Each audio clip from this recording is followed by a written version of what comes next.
Coming the last couple of weeks, we've been praying a prayer together, which you'll find on the top of your handout. So please pray with me.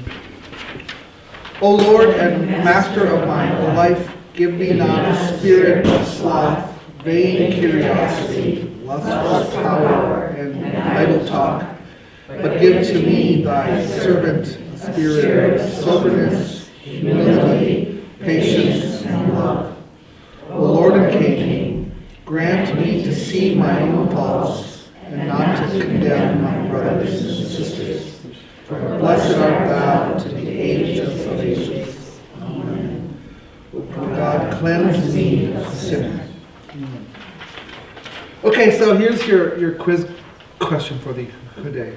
There are two Sundays of the year in which the liturgical colors are pink. Today is one of them. Technically it's a rose, but it's pink. Right? What's the other one? Anyone know? When we work? Fall during Advent? Yes. So when? It's a pink candle. Right, there's a pink candle on the Advent. That's right. So the third Sunday of Advent and the fourth Sunday of Lent, we wear pink. The color is pink. Right. The reason is because pink is a party color. Is that why you have on the pink? Right, exactly. Right? So we're Advent 3 is about halfway through Advent. Right now we're about halfway through Lent. I think technically halfway through was Thursday, but like we move it to the Sunday. And the idea is you're supposed to take a break. You're supposed to rejoice. We're halfway there, right? If you've been doing something like giving something up or fasting, right, where you can sort of say where the end is in the sight, right? And that's because both Advent and Lent, Advent we don't really do this so much anymore, but it also used to be a penitential season where you fasted and gave things up, right? But so we get halfway through and we get a break, right?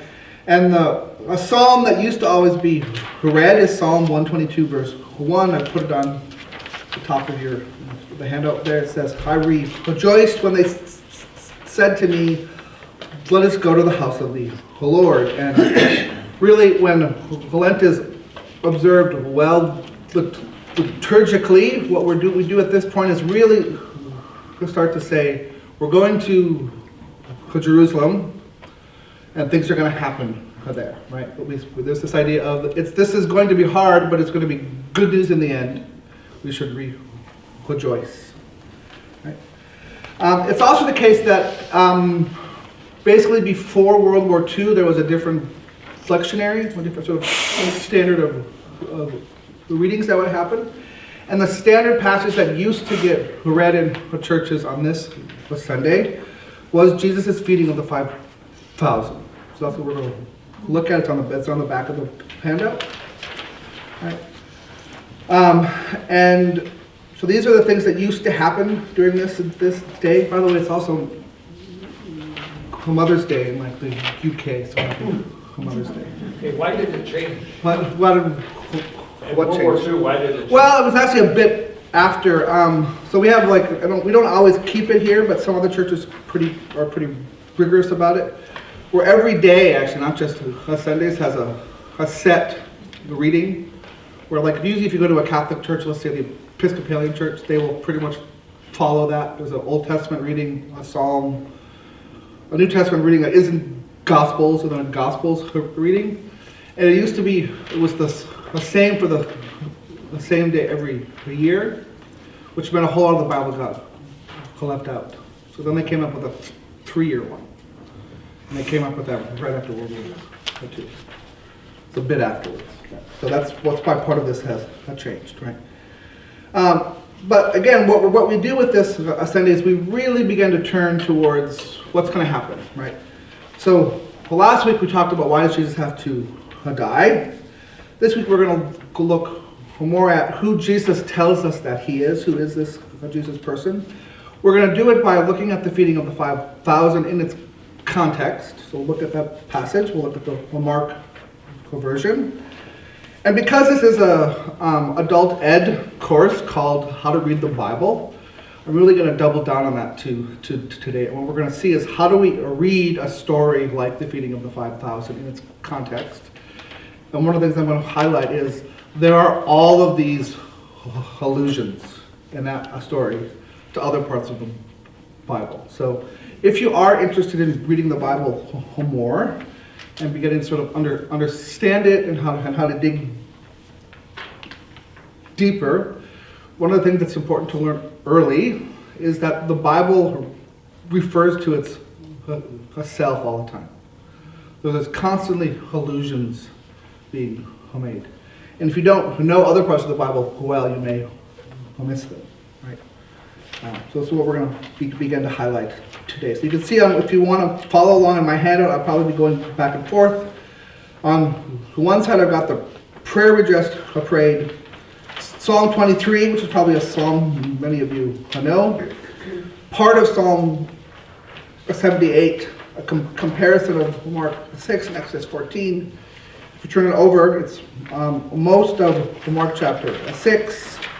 These are very long chapter. I'm not going to read all of them, but this is what we're going to focus on. So, this is this passage of Jesus feeding the 5,000. You can see these are the headings from the NRSV, the same Bible that's in our pews. Right. Halfway through, we get this miracle of Jesus feeds the 5,000. After that, we get one of his miracles of walking on water. These are two of his most famous miracles, right? We may be tempted to sort of read these stories and say, look at the amazing things Jesus is doing, right? And again, I want to tell you there's a lot more happening in this story if we take our time to sort of read it slowly, right? And part of what's happening is Mark, or the author of this gospel, is really telling us who he thinks Jesus is without telling us. Right? So this is actually what he's doing this on purpose. Rather than just sort of coming out and telling us this is who Jesus is, he's God. He's going to tell us a series of interconnected stories that if we're paying attention, that's what will arise. Right?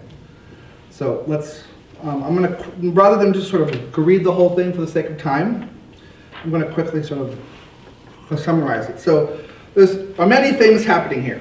Right, we're about a third of the way through Mark's gospel. In many ways, in terms of the story, we're halfway through, because almost the latter third is just the sort of week when Jesus dies and raises again. So in the overall story, we're about halfway through, right?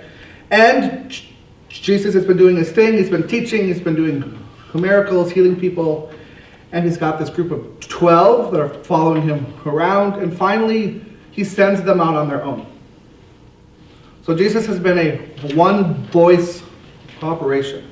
It's him and a little group of people following him around. Finally, he says, okay, time to expand. And he's got these 12 disciples, and he sends them out, 2 by 2. So we go from having one voice to having 7. There's teams out there doing Jesus' ministry, right? And he basically tells them, go out, all you're going to take for yourselves is basically a staff. What's that for? You're probably in the wilderness at times, in Judea, you need something to beat off wild animals. It's really what it's for, right? What is to hold themselves well, up? and also to hold themselves up. I mean, that's what it is, but it's a tool, right? And so, this is all they get. They can't bring anything else, right? We get their clothes. So Jesus tells them, you are dependent on the people you are going to. This is important in the story. They don't have any money. They don't have an extra bag to put things in, right? They don't have anything except the clothes on their back and a staff. They have to go out and basically depend on other people to support them, right? So they go out. And this is what we're told. They're casting out demons, doing all the things Jesus was doing. And then we get this weird interlude. This is actually if you read through this whole story and start saying, what's going on here? Some odd things are happening. We get a fast forward to the future. Because we're going to get the story of John the Baptist dying, but first we get the story of he's already dead, and Herod is wondering if Jesus is John the Baptist come back from the dead, because he's doing the same thing. So we get this fast forward, right? And then we get the story of how Herod kills John. And how does it happen? Herod is throwing a party, big party at his house. It's he's a Jew. He's invited Jewish leaders. He's also probably invited all the Roman leaders, and he's going to throw a party they will like. So it's a drinking party, right? So this isn't like a party to get to know people. It's a party, right? So people are drinking, right? Herod is smashed. That's probably what's happened here, right? And he starts talking big. He wants to impress people. And then one of the first things he does is he's got this stepdaughter, right? And she can evidently dance. She does a dance, and he promises her up to half his kingdom. Here's our first reference to another biblical text. Who else promises someone half their kingdom? Up to half their kingdom. I think the king says this. Esther. In the book of Esther, the king promises Esther up to half his kingdom. So Herod is basically riffing off that story. He's trying to make the Jews who are there at his big party happy. Look, I know my Bible, he says. Right? Tells us a story. And this young girl, his stepdaughter, we know actually from coins found that have her face on them. Her name is Salome. The Bible doesn't tell us that, but we find it elsewhere. She's probably scarred for her life because her stepfather has just offered her half his kingdom, which is in a jest. If he actually tried to give her property, other people would say, oh, no, you can't do this, right? But he's trying to impress people when he's drunk. And she goes to her mom and says, Mom, what should I ask for? And her mom is really mad at John the Baptist. Because John the Baptist keeps saying quite publicly and openly that their marriage is a bad one because Herod divorced his first wife to marry this woman, right? And it's her brother's ex-wife. So it's kind of weird. John the Baptist is out there going, no, this is wrong, it's against the Jewish law. Herod has him arrested because you don't talk bad about the king ever. That's not what you do, right? But Herod also doesn't kill him, and we're actually told Herod goes down and hears him speak. So Herod's kind of interested, scared of John the Baptist. Herodias, his wife, really creative name, married to Herod, her name is Herodias, right? She says this is my chance. So Herod has publicly, in front of all these sort of big important people, said, you can have half my kingdom. They're at this big party, everybody's eating, everybody's drinking. And she comes back out after talking to her mom and says, I want John the Baptist's head. What can Herod do? He hasn't killed him up till now. Probably doesn't want to kill him. If he was sober, my hunch is he wouldn't have, but he's drunk. There's important people around. Off with his head. Right? That's what happens. So that's our next scene. Then we go to Jesus, right? So here's where we need to sort of be a little imaginative. Do Jesus and John the Baptist know each other? Yeah. How do they know each other? They're cousins, right? So we might read the Bible and look at the people of this time and think that they're sort of these nice, good people. The cultural sort of attitudes at the time were family honor and shame were of utmost importance, right? Yep, Bob. Okay, so I've always wondered. Yep. They're cousins, they know each other very well. Yep. Okay, so at the baptism of Jesus by John the Baptist doesn't have a clue who he is. Doesn't know him until the dove lands on it, you know. Well, we get several different versions of the story. Some of them seem that they don't know who they are. Others, it's sort of John sees them and goes, "Hey, you." Yeah, we just don't know. Did they not Yeah. see each other for years, and all of a sudden they get together again? We don't know. I mean, John is clearly a strange character, right? Not easy to find. It's not like you could go to Jerusalem and find him hanging out and go to his house, right? He's out in the wilderness eating grasshoppers, right? So, I mean, and there's a way to read that. I mean, John is probably a hermit who's living in the desert, right?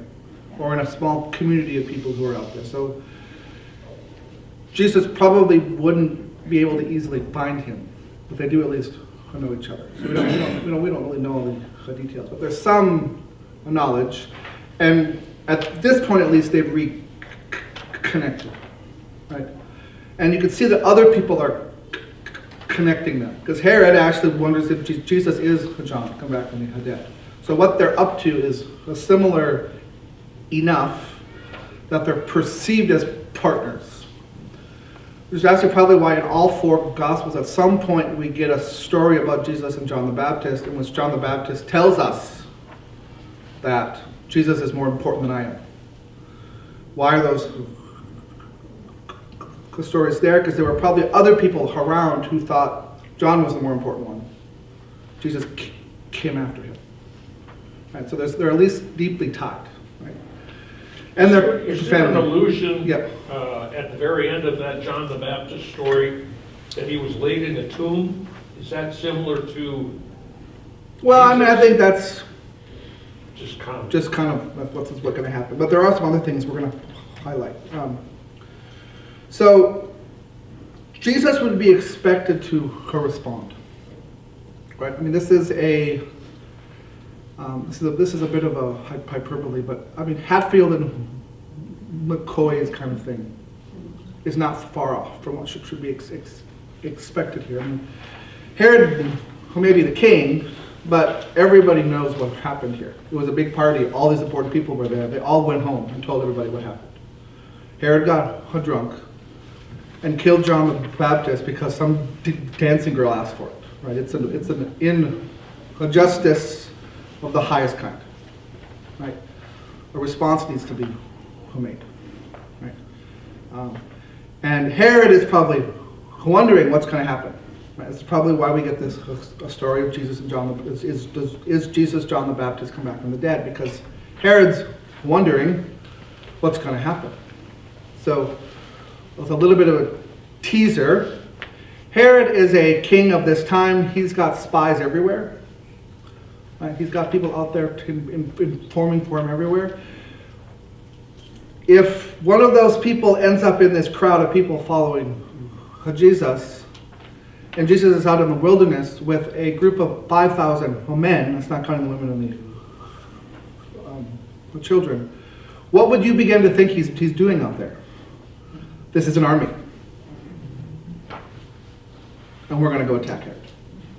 Right? That's actually the context. Right? Jesus has got an army. And what an army. I mean, imagine what you could do with an army if you can produce food out of thin air. This is quite an army, right? So this is part of what we should be thinking about, right, of what's happening here. So, what happens? Well, Jesus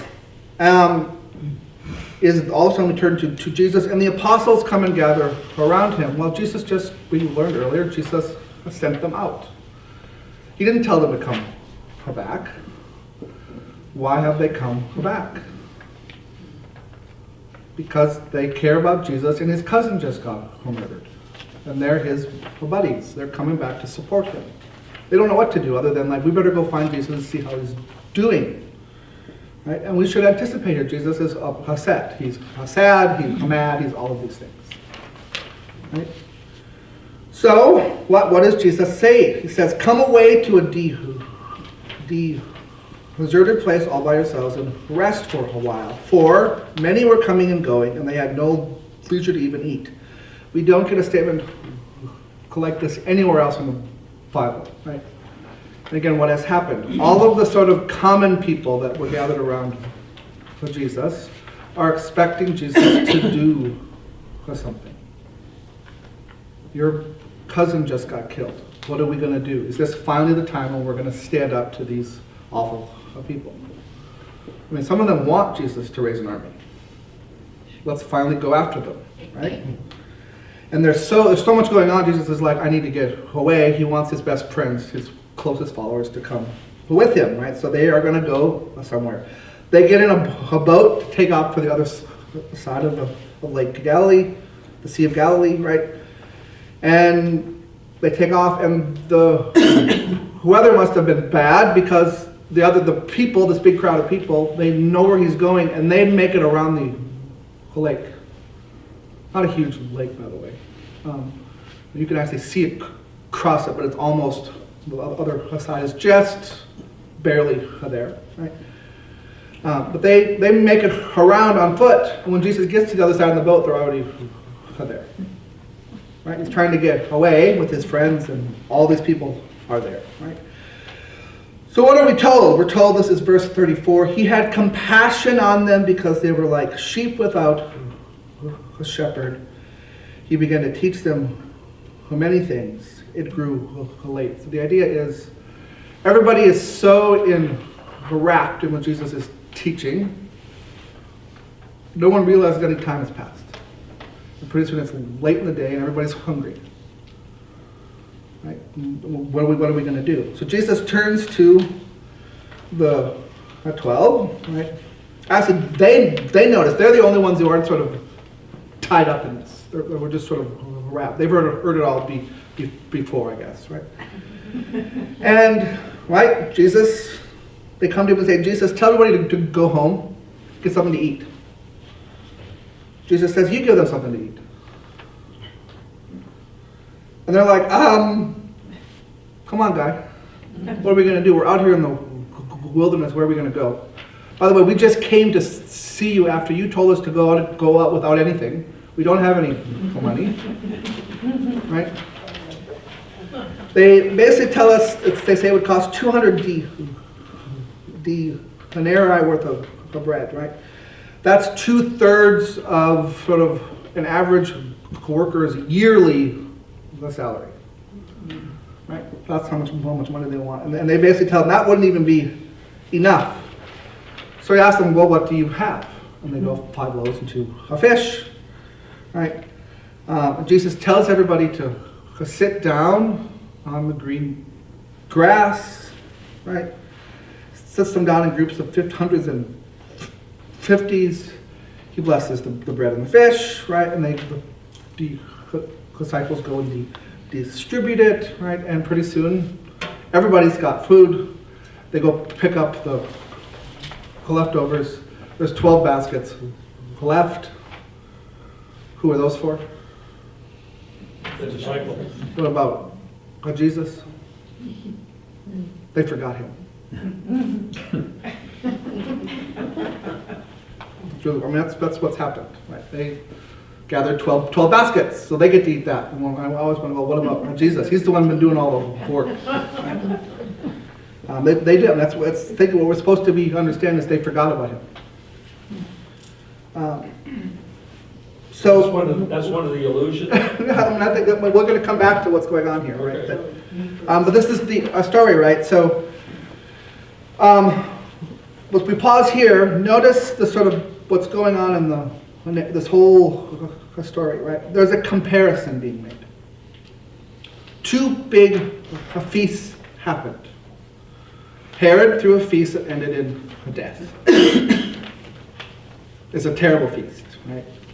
In which we get really drunk and we kill people, right? Jesus throws one in which everybody gets to eat, right? And the food just comes from nowhere, right? Everyone's going to be talking about both of these things, but they're in contrast. We have a feast of death and a feast of life. Right? So let's begin doing some comparing. If you turn your hand out back over, right? Let's look at the 23rd Psalm. So we've been getting some hints, right? Jesus actually comes to the crowd and says, they're like sheep without a shepherd. how does the 23rd Psalm begin? The Lord is my shepherd, I shall not want. He makes me lie down in green pastures. Turn it back over, right? Jesus ordered them to get all the people to sit down in groups on the green grass, right? The illusions are beginning to come, right? You prepare a table before me in the presence of my enemies, right? This crowd of people isn't all good people, right? Herod's got his spies out there, right? So You forgot the staff. right, and yeah, I mean, there's all those things too. But this is like, I mean, I think we're supposed to sort of read this and say, we're good Jewish kids in the first century. We know our Bibles. These things should be going off in our heads, right? Psalm 78, which is a long psalm. It's actually all about the Exodus, right? This is what we can read there. So he says, "Give ear, O my people, to my teaching. Incline your ears to the words of my mouth. I will open my mouth in a parable. I will utter dark sayings from of old, things that we have heard and have known, that our ancestors have told us." Right. So this is how this whole psalm opens. It's kind of the way Jesus teaches. If we go down to verse 18, it says, "They tested God in their hearts by commanding the food that they craved. They spoke against God, saying, 'Can God spread a table in the wilderness?' Even though he struck the rock so that the water gushed out in torrents overflowed, can he also give bread or provide meat for the people?" So this is about the Exodus, right, and Moses, right? Jesus is being depicted here as Moses, but even better, right? Moses can hit a rock with his staff and water comes out. Moses can pray and manna comes down from heaven in the morning. But Jesus can pray over 5 loaves of bread and 2 fish, and you start handing them out, and they just keep coming. Right? It's the same thing, but better. Right? All of these things should be referencing from us. And of course, this doesn't just say, can Moses do it? It's what can God do? So Jesus is clearly being identified with, can God spread a table in the wilderness? The answer in Mark 6 is why, yes, he can. Look here. Right? Look what he does. Right? So these things should be, if we know these passages like the first intended readers would, fireworks should be going off. Right? This is what's happening. Right? Who is this Jesus guy? Well, it seems like, if we know our Psalms, he's being identified with what God does. Right? So that's sort of the first. That's it. So it's just worth pointing out the feeding of the 5,000, which is an awesome miracle. The story isn't just about the miracle. In fact, the miracle is a sign, tells us who Jesus is. The amazing thing isn't the miracle. The amazing thing is, who can do this kind of stuff? God can. So Jesus is being associated with God. Right? Okay, so then immediately afterwards, it's actually the word that gets used, immediately. Right, so Jesus just does this amazing thing. He feeds 5,000 men. There's other people there. There's women and children. Everybody ate and was filled, right? And then what are we going to do, right? Jesus gets the 12, we're told. He gets them into the boat. First of all, he all of a sudden turns his attention to them and says, "You guys need to get out of here." He gets them into the boat, sends them off to the other side, and then he goes back to the crowd and dismisses them and tells them how to go home. It's a weird detail. Why? What might he be up to? I think we need to be a little bit, just sort of say what could possibly be happening. I think the 12 went, "Oh my goodness, he just fed all these people. What can we do now?" So they're the ones who were out on a mission. They came back because John the Baptist got killed. They're really mad. They're like, "Jesus, this is our a chance. Let's take this whole group and let's go to Herod's palace and storm the walls. And Jesus is like, you guys need to get out of here. So you're causing trouble. So Jesus gets them in the boat, gets them out, and he calms the crowd down because the crowd's probably pretty up there too. I mean, I think this is the thing that we miss in this story when we come to it, if we don't sort of tie all these things together, is when Herod, who everybody hates, kills John the Baptist, it has the potential of what's already a political powder keg exploding. And Jesus has got it. He's got everything he needs right now to go lead an army of 5,000, which is more than Herod has, and go take over. Right? Jesus chooses another option. Right? This is what he has available to him. Right? And so he gets everybody gone. The disciples are gone. He gets the crowd to disperse, which was probably a rather difficult thing to do. Right? I mean, think of how excited this group is. Before he does the miracle, they beat it around the lake to catch up to him. They want to be with him. He just did this amazing thing. Right? They're also all whipped up. And Jesus says, no, go home. Right? We're not going to do it this way. I've got a different plan. Right? So then Jesus, who finally, he did all this, by the way, to get time alone, to recoup, because he's really, really sad. His cousin was killed. He's angry about the injustice. He's got all these people coming backwards and forwards. He just wants a few moments to himself. He gets them. He doesn't go across the lake. He goes up to a mountain somewhere around there to pray. When evening came, the boat was still out on the sea, so he's sent them out. Right? They're having a hard time. The wind is blowing against them. Right? And Jesus comes by walking on the sea. Right? And then it says he intended to pass them by. So he's trying to be sneaky, actually, and get in front of them. Right? This, by the way, should set off our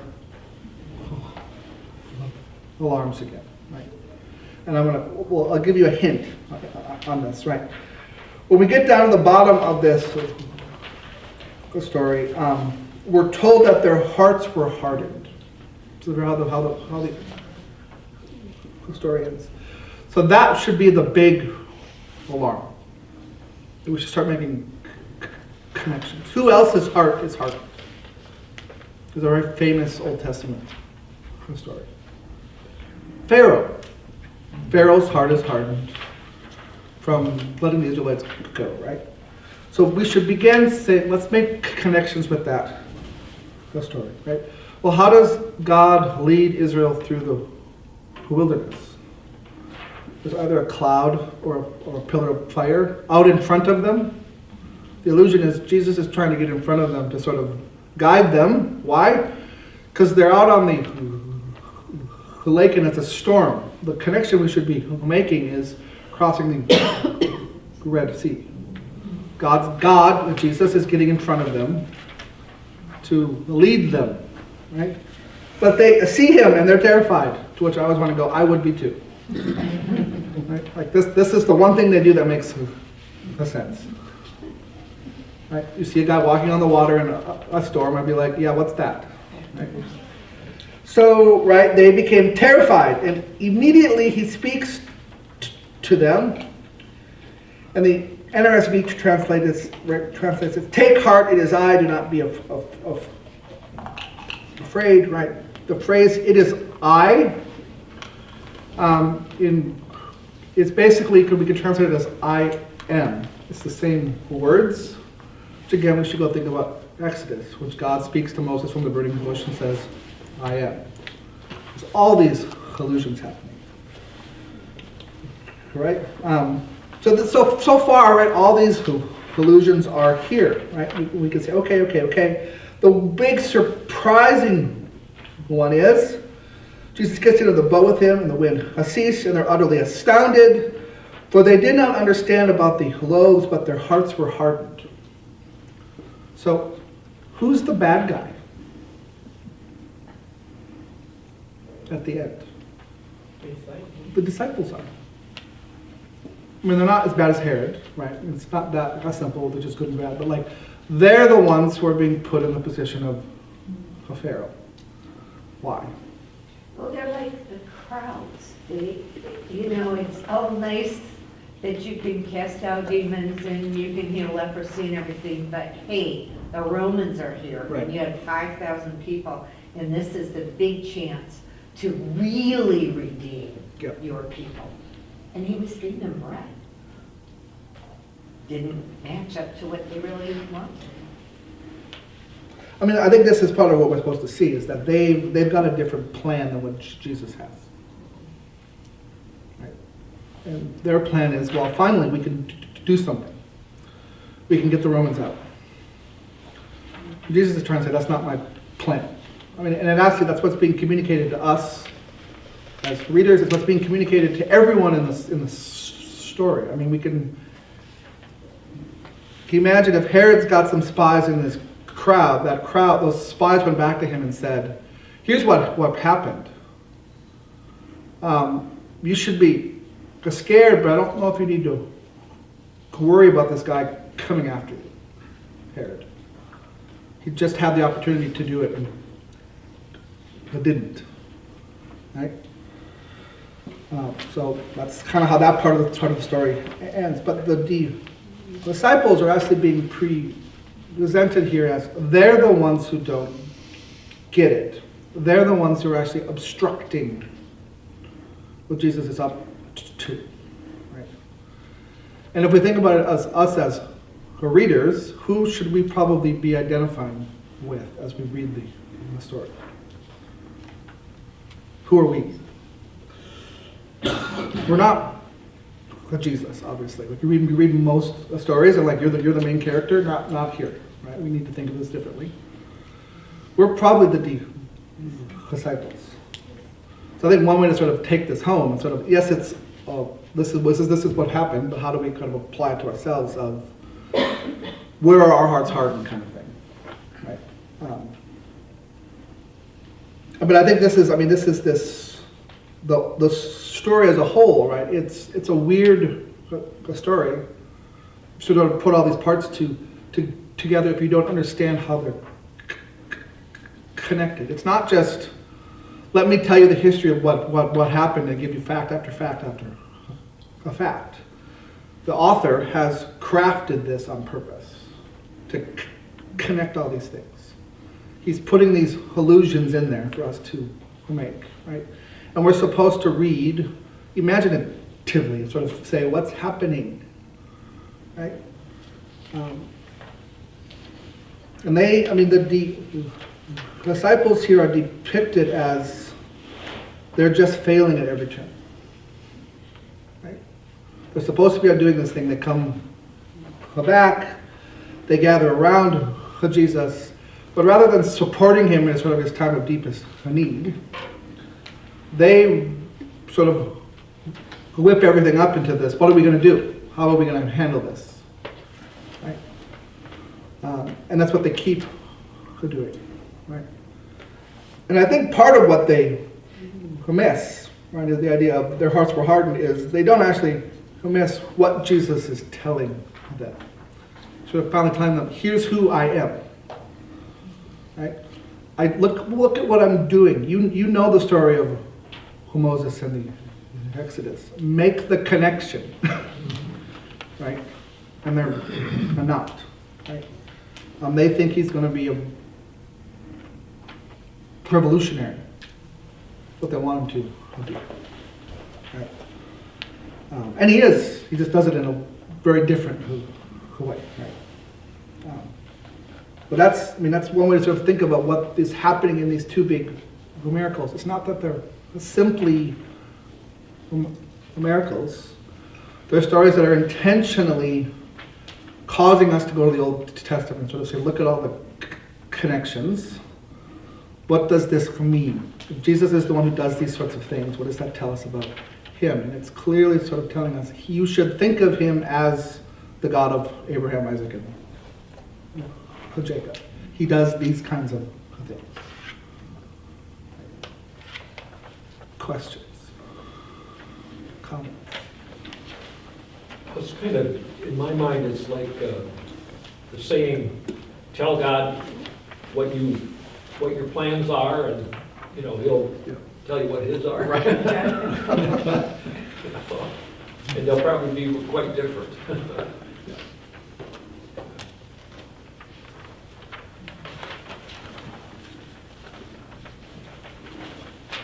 I have a question. Yep, please. Okay, I know it's looked on as a miracle of feeding the 5,000. Yep. But there might be a social, cultural context in that. Would they really have gone out there without any items to eat? Well, I think the way it's been, the way the whole, if we take the whole story as a whole, right? Again, I think this is what's hard for us to get our heads around. Let me try to come up with an example. Everybody's now really fired up about Ukraine, right? Imagine if that had happened to, I don't know, California. If somebody had invaded, we would be up in arms, right? Everything we would be doing would be about, what's the war effort? What are we going to do? How are we going to stop this?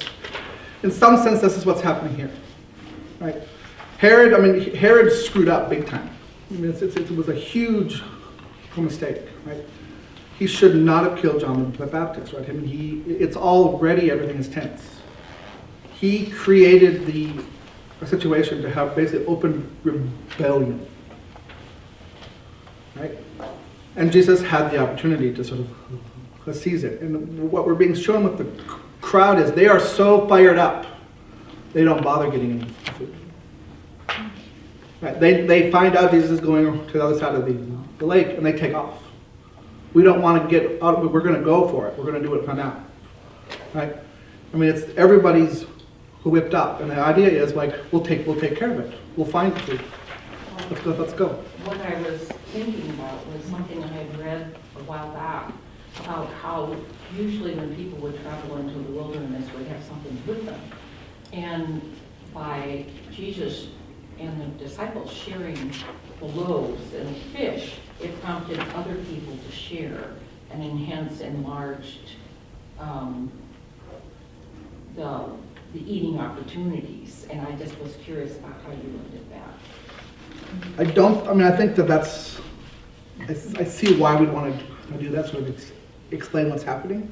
I don't think that's the sort of a natural meaning of the text. The text just seems to tell us in verse 41, he takes the 5 loaves and the 2 fish, he looked up to heaven, he blessed them, he broke them, he gave them to his disciples to set before the people, and he divided the 2 fish among them all. Everybody ate. The idea is, this is what we have, start handing it out, and it just keeps coming, right?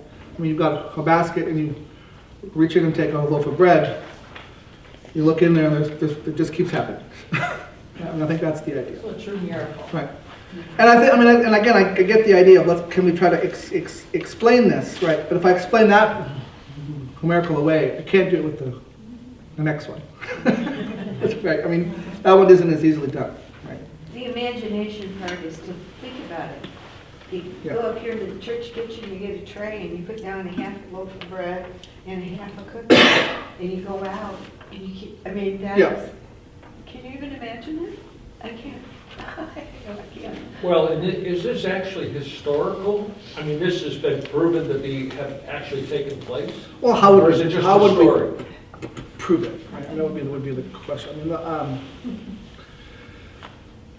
The only time we really get any information about Jesus is in the Bible. There's a little bit of sort of, 100 years afterwards, we get the Romans begin to sort of notice, hey, there's a bunch of people following this Jesus guy who we killed 100 years ago. What's up with that? Right? We don't have any extra sources, right? That's what's with most things in the ancient world. Like, we don't have like libraries and collections. We've lost most of these things. Would you like it to be true? Certainly, but, you know, but we are always talking about whether, you know, whether a lot of the Bible is. So, I mean, I think the way to answer that, I have two things to sort of say there. One, all the Gospels tell us this story. So, this is why I think it made an impact. The cultural memory at the time of who Jesus was includes this feeding of the 5,000. And I think the reason why was when Herod killed John the Baptist, it was a big political, cultural event. A rebellion was expected. Jesus had it in his hands. So, I mean, these are things that stuck in people's memories. Right? How it actually happened, I mean, we've got this report, right? Is this exactly... Right. Couldn't be a construct to tie Well, all I these mean, things again, together. the fact that all four Gospels tell us, and they tell the story in different ways, makes me think it's not. I do also, I mean, the careful thing we always need to tell ourselves is, no one in this era is doing history the way we do history. Right? We want to do history where we say, here's what happened on, March 15th, 44 BC. What happened that day? Ides of March, right? But we want to sort of say, I can sort of tell you this is what happened at this hour, this is how everything happened. Like, it's just sort of a report as if we had a camera, right? That's a very modern idea. The ancients, like, they told history, but it was always, there's a reason why I'm telling you this. I'm not just telling you it to sort of tell you what happened. I want to persuade you to see the world the way I do. Right? And we kind of do that too. I mean, why do people write biographies of, let's say, Abraham Lincoln? Either he's someone we should emulate and learn from, or he's a bad guy. Right? You want to learn about them either way, right? They're doing that too, but I mean, I think some of the details in here, it's being crafted in a way to have us make all these connections, right? Because he wants us to know who Jesus is, right? But to just kind of come out and tell us isn't the way he wants to do it. There's four Gospels, but John does that. John at times just come out and flat top, and he begins it by saying, in the beginning was the Word, and the Word was God, and the Word was with God. And he says, and the Word came to like dwell in the flesh. Right? And John is just telling us from the start, Jesus is God incarnate, and then tells you the story. The other Gospels don't do it this way. They tell us the story of Jesus and make us as readers work to figure out who he is. Right? What they want us to do. And this is one of the ways that they do it. Okay. And thanks for pointing out that part at the end. I mean, we think that last line about number 5,000 men, that even makes Yeah, the that's story just the men. Right? I mean, it's a huge crowd. Yeah. By the way, before everybody leaves, the next week is spring break for the schools, and I won't be here. So. For you.